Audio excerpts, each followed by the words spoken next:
नमस्कार बच्चों। भारतीय विद्यालय मुलद्दा ई लर्निंग में आप सभी का स्वागत है। आज हम श्रीमान सीताराम सेक्सरिया द्वारा रचित डायरी का एक पन्ना नामक पाठ के अंतिम कुछ गद्यांशों की चर्चा करेंगे। चलिए पाठ शुरू करते हैं। ठीक 4:10 पर सुभाष बाबू जुलूस लेकर आए। उनको चौरंगी पर ही रोका गया, पर भीड़ की अधिकता के कारण पुलिस जुलूस को रोक नहीं सकी। मैदान के मोड़ पर पहुंचते ही पुलिस ने लाठियां चलानी शुरू कर दी। बहुत आदमी घायल हुए। सुभाष बाबू पर भी लाठियां पड़ी। सुभाष बाबू बहुत जोरों से वंदे मातरम बोल रहे थे। ज्योतिर्मयी गांगुली ने सुभाष बाबू से कहा, आप इधर आ जाइए, पर सुभाष बाबू ने कहा, आगे बढ़ना है। ये सब तो अपनी सुनी हुई लिख रहे हैं, पर सुभाष बाबू का और अपना विशेष फासला नहीं था। सुभाष बाबू बड़े जोर से वंदे मातरम बोल रहे थे। ये अपनी आंखों से देखा। पुलिस भयानक रूप से लाठियां चला रही थी। क्षितिज चटर्जी का फटा हुआ सिर देखकर तथा उनका बहता हुआ खून देखकर आंख मिच जाती थी। इधर यह हालत हो रही थी कि उधर स्त्रियां मोन्यूमेंट की सीढ़ियों पर चढ़ झंडा फहरा रही थी और घोषणा पढ़ रही थी। स्त्रियां बहुत बड़ी संख्या में पहुंच गई थी। प्रायः सबके पास झंडा था। जो वॉलंटियर गए थे वे अपने स्थान से लाठियां पढ़ने पर भी हटते नहीं थे। यहाँ पर लेखक बता रहे हैं कि ठीक 4:10 हो गए थे, तब सुभाष चंद्र बोस वह अपना जुलूस लेकर आ गए। उनको चौरंगी कलकत्ता शहर का एक स्थान है। उनको चौरंगी पर रोक दिया गया पुलिस के द्वारा। तो सुभाष बाबू के साथ इतनी अधिक भीड़ थी, पुलिस के द्वारा उन्हें रोक पाना असंभव था। पुलिस उस जुलूस को, उस प्रोसेशन को नहीं रोक पाई और सुभाष बाबू वहां से आगे बढ़ गए। जब सुभाष बाबू के जुलूस मोन्यूमेंट पर पहुंचने वाले थे, वहां पहुंचते ही पुलिस ने लाठियां चलाना शुरू कर दी। क्योंकि पुलिस को जुलूस नहीं रोक पाए थे, इसीलिए वे लाठियों का सहारा लिया। जब पुलिस ने लाठियां चलाना शुरू कर दी तो बहुत से लोगों ने लाठियों की मार से घायल हो गए। सुभाष बाबू पर भी लाठियां पड़ी, लेकिन सुभाष बाबू बहुत जोर से वंदे मातरम बोल रहे थे और ज्योतिर्मयी गांगुली वह सुभाष बाबू से कह रहे थे, आप इधर आइए ताकि आप पर लाठियां न पड़े। लेकिन सुभाष बाबू ने क्या कहा? उसने कहा कि मुझे आगे बढ़ना है और मॉन्यूमेंट तक चढ़ना है। लेखक बता रहे हैं कि अब तक जो बात उन्होंने कही है, ये सब तो उन्होंने सुनी सुनाई बातें लिख रहे हैं, जो उन्हें बाद में बताई गई थी कि आज क्या क्या हुआ था। लेकिन लाठियां पड़ने पर भी सुभाष बाबू वंदे मातरम जोर जोर से बोल रहे थे। ये लेखक अपनी आंखों से देखा था। बाकी जो बातें का जिक्र उन्होंने यहाँ बताया है वह सब सुनी सुनाई लिख रहे थे। लेकिन सुभाष बाबू के बारे में उन्होंने जो कहा था वह अपनी आंखों से उन्होंने देखा था। पुलिस लोग भयंकर रूप से, निर्दयता से लोगों पर लाठियां चला रही थी। क्षितिज चटर्जी नामक एक स्वयंसेवक का फटा हुआ सर देखकर सबकी आंखें मिच जाती, यानी सबसे यह दृश्य नहीं देखा जा रहा था। उनका सिर इतना फट गया था कि बहुत खून बह रहा था। इस तरह सुभाष चंद्र बोस अपने जुलूस के साथ वहां पहुंच नहीं पा रहा था। उन पर लाठियां पड़ रही थी। उधर जो स्त्रियां थी, जो महिलाएं थी, वे मॉन्यूमेंट की सीढ़ियों पर चढ़कर झंडे फहरा रही थी और स्वतंत्रता की प्रतिज्ञा पढ़ रही थी। स्त्रियां बहुत अधिक संख्या में वहां पहुंच गई थी और सबके पास झंडे थे। उन पर लाठियां पड़ने पर भी वहां से जाने के लिए वे तैयार नहीं थी।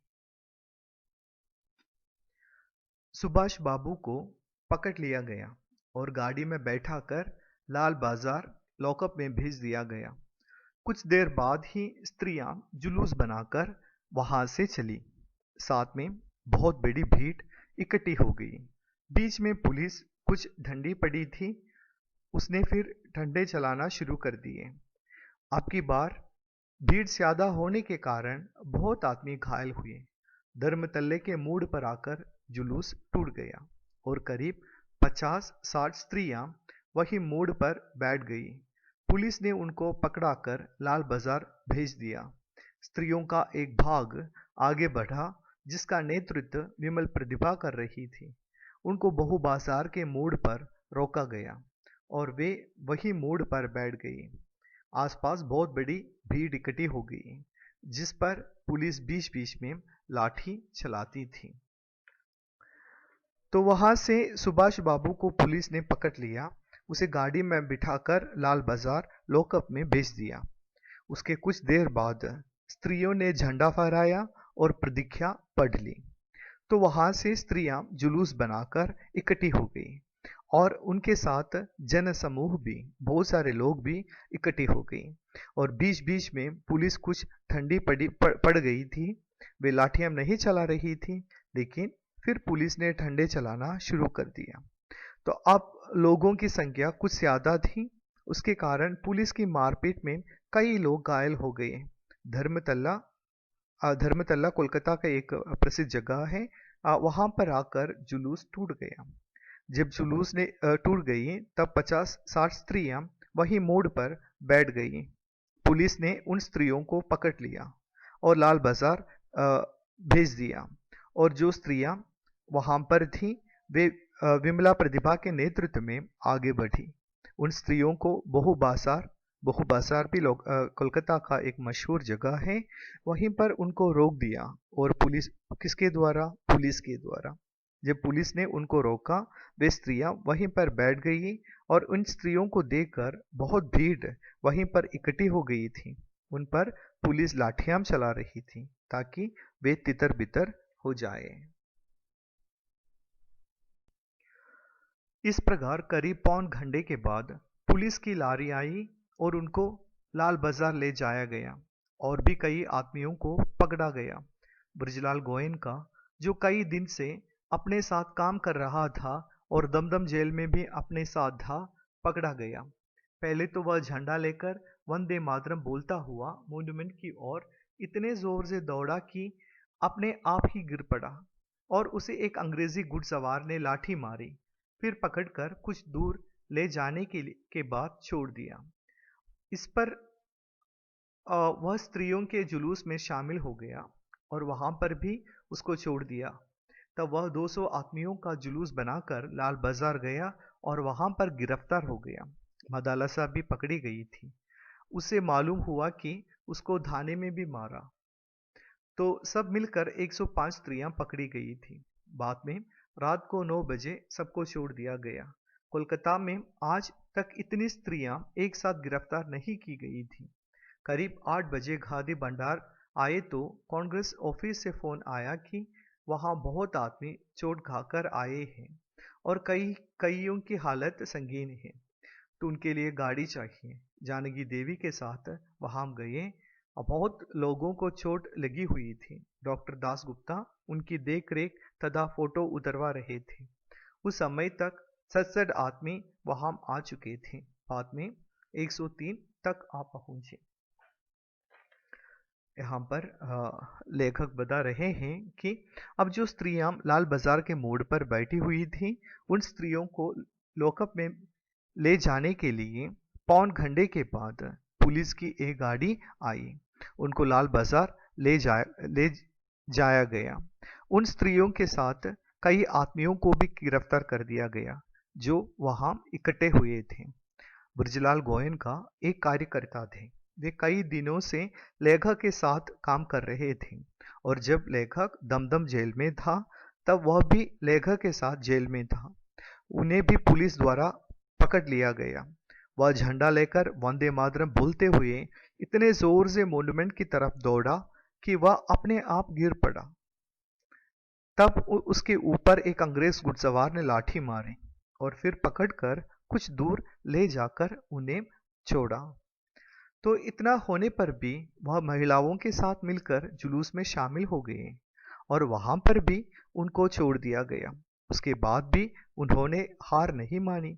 200 आदमियों का एक जुलूस इकट्ठा किया और लाल बाजार गया और वहीं पर उन्हें गिरफ्तार कर दिया गया। मदालसा एक स्वयंसेवी थी, वह भी पकड़ी गई थी। उनसे बाद में मालूम हुआ कि उन्हें भी थाने में मारा था।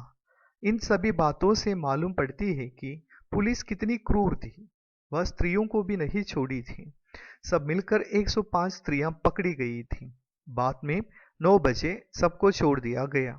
लेखक का कहना है कि इतनी बड़ी संख्या में कोलकाता में स्त्रियों की गिरफ्तारी नहीं हुई थी स्वतंत्रता संग्राम में भाग लेने के कारण।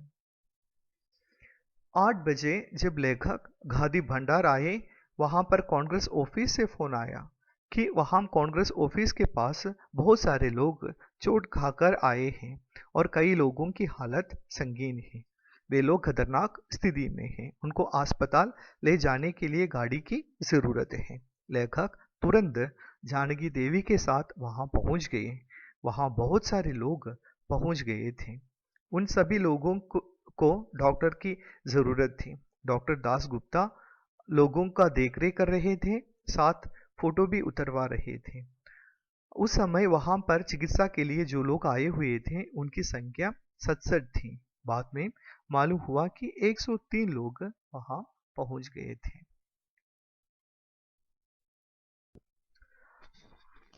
अस्पताल गए लोगों को देखने से मालूम हुआ कि 160 आदमी तो अस्पताल में पहुंचे और जो लोग घरों में चले गए वे अलग थे।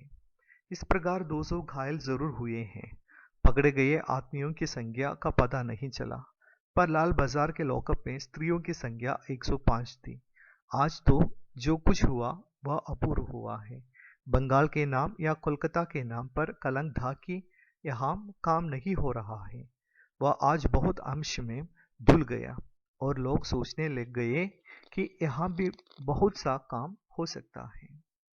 तो लेखक बताते हैं कि जब वह अस्पताल गए तो उन्हें मालूम हुआ कि कम से कम 160 आदमी वहां पहुंच हुए थे और जो लोग अपने घर चले गए थे वह अलग।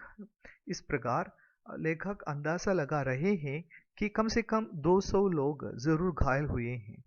कितने लोगों को पुलिस द्वारा गिरफ्तार किया गया उनकी संख्या की जानकारी नहीं थी, लेकिन इस बात लेखक को पता था कि लाल बाजार लॉकअप में स्त्रियों की संख्या 105 थी।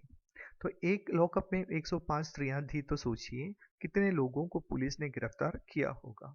लेखक बताता है कि 26 जनवरी को जो हुआ था वह अपूर्व हुआ था, यानी वह पहले कभी नहीं हुआ था। आज तक बंगाल और कोलकाता के नाम पर एक कलंक था कि यहाँ पर काम नहीं हो रहा है। कौन सा काम? स्वतंत्रता प्राप्ति का काम।